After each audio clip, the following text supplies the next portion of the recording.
팔란티어를 얘기할 때 반대 의견을 하시는 분들이 PR이 너무 높다는 거죠. 500배가 넘는 기업이다. 역사적으로 보면 주도주의 경우는 PR과 무관하게 움직였던 모습을 많이 보여줍니다. 윌리엄 오닐이라든가 마크 미너비니의 책을 보게 되면 PR이 크게 중요하지 않다. 특히 돌파 신호가 나오는 주도주의 경우에는 PR에 갇혀가지고 기업을 평가하면 큰 상승을 못 먹는다 표현을 합니다. 이전의 주도주는 엔비디아였죠. 엔비디아가 주가 계속 상승을 하는 상황에서 많은 사람들이 PR을 얘기하고 너무 고평가됐다고 얘기하지만 주도주는 역사를 써내려가는 기업이거든요. 역사라는 게 신고가입니다. 그 흔히 말하는 모멘텀이 꺾이기 전까지는 계속 보유를 하고 가져가는 것이 주도주 플레이어의 핵심이라고 보여지는데 지금의 주도주는 누가 뭐라 해도 팔란티어라고 볼 수가 있습니다. 팔란티어 주가가 신고점을 경신했는데요. 팔란티어의 주가가 이렇게 급상승하게 된 이유는 무엇이라고 할 수 있을까요? 네, 제가 지난번에 출연해서 팔란티어를 좀 많이 강조드렸었는데 그때 이후로도 팔란티어 주가가 많이 올랐던 것 같습니다. 제가 가장 애정하는 기업이기도 하고 주도주로서 팔지 않고 계속 보유하는 기업이기도 한데 어떻게 보면은 왜 이렇게 팔란티어 주가가 올라가고 관심을 많이 받을까라고 생각하는데 반대로 이번 관세 충격 때 가장 먼저 빠졌고 가장 많이 빠졌던 종목 중에 하나가 팔란티어입니다. 이거는 뭐냐? 주도주의 숙명인데요. 그래서 주도주라는 것이 어떻게 보면 많이 또 과열돼서 올라간 측면이 있기 때문에 시장의 분위기가 안 좋을 때 먼저 매도가 나오고 가장 많이 하락할 수 있다. 근데 중요한 게 뭐냐면 관세라는 이슈에 있어서 팔란티어가 타격을 받냐 안 받냐는 것이죠. 그러니까 팔란티어는 뭘 수출하는 기업도 아니기 때문에 사실 관세에 있어서 영향이 없고 실제 펀더멘탈에 타격이 없는데 이제 투자자들이 어떤 시장에 대한 매도세가 나오니까 먼저 빠지고 많이 빠졌던 겁니다. 그러면 이러한 관세 충격 자체가 사라진다면 해당되는 기업이 더 빠르게 올라갈 수 있고 탄력적으로 흔히 말하는 하방 경직성 그리고 이제 상승에 대한 탄력성이 매우 높을 수밖에 없다는 거죠. 그래서 이번 하락장에 저도 팔란티어를 이전에 많이 올라서 사기 어려웠지만 이게 기회다 하고 매수했던 것은 어떤 팔란티어에 대한 이해와 공부 그리고 관세에 대한 영향이 이 기업에 진짜 있는지 이런 분석이 있었기 때문에 가능합니다. 제가 주변에서도 그때 너무 사고 싶었는데 못 샀다 하는 분들이 많이 있었거든요. 근데 이거를 가르는 거는 아까도 말씀드렸지만 어떤 기업에 있어서 이 시장의 심리를 극복하고 펀더멘탈을 잘 이해하는 부분이 굉장히 중요하다고 생각하고요. 미국 주식을 투자할 때 이러한 공부가 어떤 투자의 성과로 연결되는 경우를 많이 보는데 그런 어떤 결정적인 이 포인트가 아닐까라고 생각을 합니다. 그러면 왜 팔란티어가 많이 올랐는지를 말씀드릴게요. 이제 팔란티어의 최근 상승 모멘텀은 바로 국방 AI입니다. 그러니까 이 국방이란 분야에 있어서 AI가 도입되고 변화하는 부분이 있는데 사실 이 팔란티어는 굉장히 미국 친화적인 기업이고 미국의 국방 변화에 있어서 기여를 하는 부분인 거죠. 그래서 최근 국방 예산이 감소된다고 해서 팔란티어 주가가 빠졌는데 사실 이건 좀 맞지 않다고 봐요. 왜냐하면 국방 예산이 빠진다는 거는 기존의 이 방산 레거시들의 예산이 줄어드는 거고 오히려 그거를 효율을 높이기 위해서 팔란티어나 안드릴 같은 기업에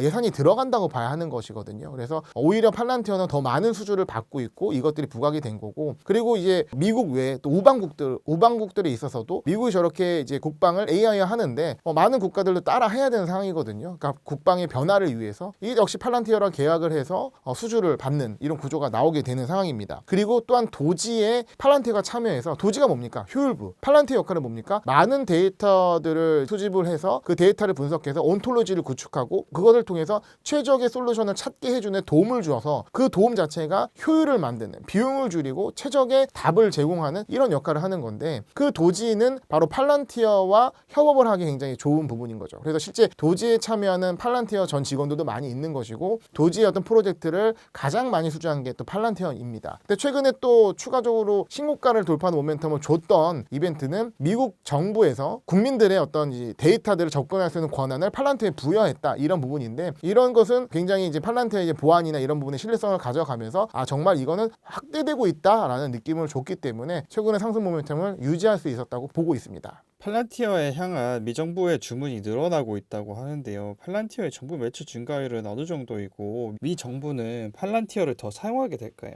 네, 그러니까 왜 이렇게 팔란티어와 계약을 많이 할까라고 봤을 때 이게 낭비가 아니라는 거죠. 팔란티어와 계약을 할수록 이득이다. 비용이 감소하고 효율이 증대된다라고 봤기 때문에 팔란티어랑 계약을 하고 돈을 쓰는 상황이거든요. 근데 문제는 뭐냐면 국방 같은 영역은 보안이 생명입니다. 굉장히 이 데이터를 얼마나 철저하게 보안 보안 등급을 매겨서 관리를 할 수 있느냐가 중요한데, 팔란티어는 제가 알기로 마이크로소프트급으로 거의 빅테크의 몇 안 되는 기업과 유일한 등급을 받은 회사로 알려져 있습니다. 그만큼 초기에 팔란티어가 상장하고 나서, 그리고 일을 하거나 비즈니스를 시작하고 나서 사업 파트너가 국방부, FBI처럼 굉장히 민감한 정보를 다뤘기 때문에 이런 정보들을 통제하고 보안을 설정하는 데 있어서 굉장히 높은 신뢰를 갖고 있다라고 느껴지는 상황이고요. 그리고 그런 엄청난 기술력을 민간에도 활용하는 전략을 쓰면서 민간에서도 많이 찾고 그 수요가 증대하고, 마치 간증처럼 내가 팔란티어를 만나고 우리 기업이 이렇게 발전했어요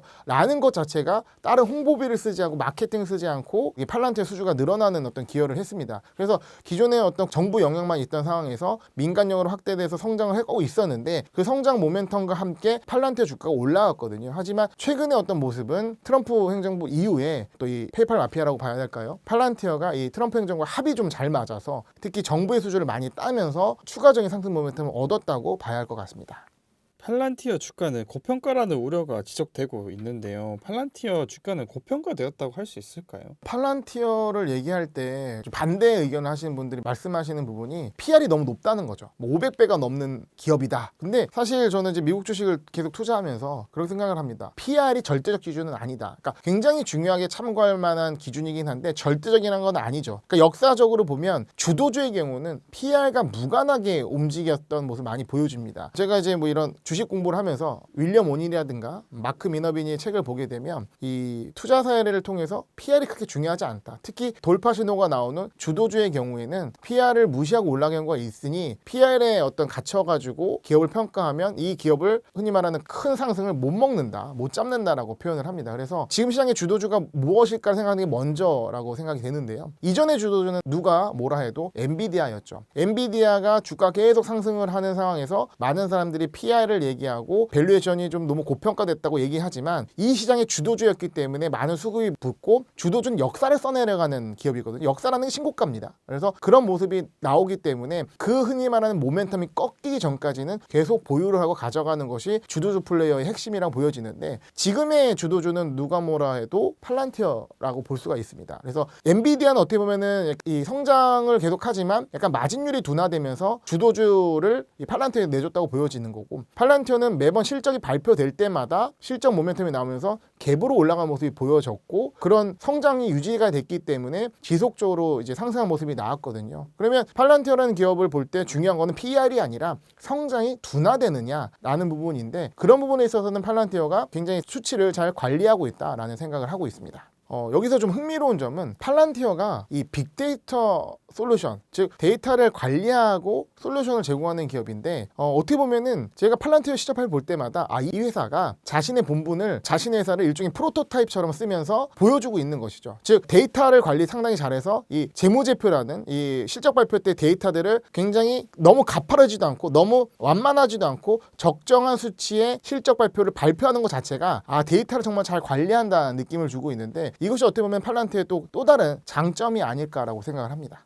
많은 분들이 팔란티어 투자의 기회를 노리는 것 같은데 주가가 쉽사리 내리지 않는 모습을 보여주고 있습니다. 팔란티어 지금이라도 사도 될까요? 산다면 어떤 전략이 좋을까요? 약간 포모를 부르는 모습이고, 그러니까 팔란티어라는 기업이 좋다는 부분에 있어서는 이론의 여지가 없는데, 과연 지금 들어가서도 수익이 날 수 있을까라는 부분은 다른 이슈일 것 같습니다. 사실 지금 팔란티어 들어가는 건 상당히 부담된다고 저도 느껴지는 거고요. 그런데 오히려 지금은 시장 전반적으로 봤을 때 조정을 기다리는 분위기이기 때문에, 만약에 시장 조정이 온다면 바로 얼마 전에 있었던 3월 4월의 조정처럼 그 정도의 하락은 나오지는 않겠지만 그렇게까지 빠질 것 같지는 않습니다. 근데 어느 정도의 숨고르기와 약간의 조정이 온다 그러면 주도주의 어떤 이제 낙폭이 좀 과대할 수 있고, 그때 오히려 기회일 수 있지 않을까. 그렇다면 투자자분들께서 팔란티어 되게 좋은데 이거 비싸서 못 사 하는데, 가끔 시장에 기회가 줄 때가 있습니다. 근데 그 기회를 놓치지 않아야 한다는 거죠. 근데 만약에 시장의 하락의 이슈가 어떤 그 방향이 팔란티어에서 굉장히 안 좋은 방향이라면 그때는 좀 얘기가 달라집니다. 근데 이전에 하락했던 원인 자체는 관세였고, 관세라는 자체는 팔란티어에 직접적 영향을 미치진 않았기 때문에 저는 이제 그때 팔란티어를 매수할 수 있는 판단을 세웠던 것인데, 만약에 이번에 하락한다 무조건 사는 게 아니라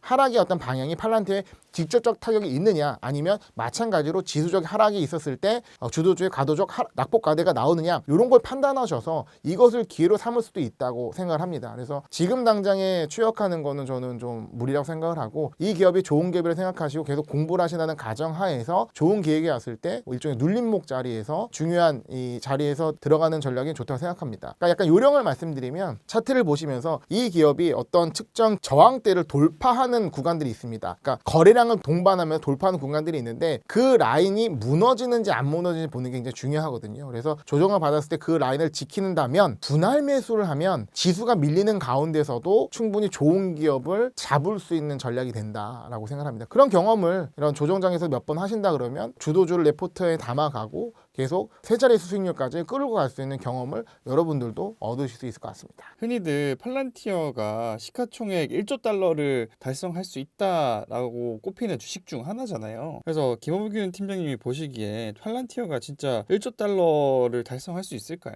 저는 충분히 가능하다고 봅니다. 그러니까 뭐 시기의 문제라고 할 수는 있는데, 언제일지는 저도 정확히 모르죠. 하지만 팔란티어가 중소형 사이즈에서 굉장히 좀 대형주로 가는 속도도 굉장히 빨랐고, 제가 생각하는 부분은 뭐냐면, AI라는 생태계에 있어서 팔란티어가 차지하는 이 밸류체인의 위치가 굉장히 중요하다고 생각합니다. AI가 도입되면서 가장 먼저 부각을 받았던 거는 AI 하드웨어입니다. 그러니까 일단 인프라가 깔려야 AI가 돌 수가 있기 때문에 반도체 투자가 많이 이루어졌고, 즉 엔비디아를 중심으로 서버 이런 기업들, 혹은 거기에 부과되는 이제 전력, AI 전력 이슈가 생기면서 해당 기업들이 많이 올라갔거든요. 근데 이게 갖춰지고 나면 그 다음 스텝은, 이거는 딴 사람도 아니라 AI를 가장 잘하는 제니스당이 쓴 그림에서 확인할 수 있는데, 이런 AI 하드웨어가 구축되고 나서는 나오는 것이 이제 LMM이 나오고, 그 다음에 에이전트 AI가 나오는 거죠. 이 에이전트 AI가 일종의 AI 서비스가 될 겁니다. 그래서 AI 서비스가 도입이 되고 나서 그 다음에 오는 단계가 피지컬 AI일 거고요. 그럼 팔란티어는 어디 위치하고 있느냐? 그러니까 AI 소프트웨어 솔루션에 위치하고 있다는 거죠. 그러면 이런 상당히 많이 구축이 된 상황에서 향후 앞으로는 이 소프트웨어 쪽이 부각을 받는데, 그런 시점에도 팔란티어는 굉장히 많은 주목을 받았습니다. 그러면 이 인프라가 다 구축이 되고 AI 소프트웨어 쪽에서 분위기가 무르익었을 때는, 이전에 어떤 헤게모니를 갖고 이미 많이 주목을 받았고 성장했던 팔란티어는 더 많은 성장을 할 수 있다고 생각을 합니다. 그래서 뒤로 갈수록 힘을 받을 수 있는 이 밸류 체인의 위치에 있다, 팔란티어가. 그런 측면을 봤을 때는 뭐 1조 달러 달성이 어려운 일은 아닐 것 같다라고 생각을 합니다. 제가 간단하게 이벤트를 준비했습니다. 제 책에 대해서 여러분들께서 관심이 있으시면 댓글에 좋은 댓글 달아주시고, 거기 함께 있는 이제 구글 폼 보셔서 거기에 어떤 닉네임으로 댓글 달아주셨는지, 그리고 연락처랑 이메일 주소를 기재해 주시면 저희가 추첨을 해서 10분께, 상당히 두껍습니다, 이 책을 보내드리도록 하겠습니다. 많은 분들께서 미국 주식을 이제 시작하신 분들이 저는 받으셨으면 더 좋을 것 같아요. 그럼 미국 주식에 관심을 보여주시고 책 받아가셨으면 좋을 것 같습니다.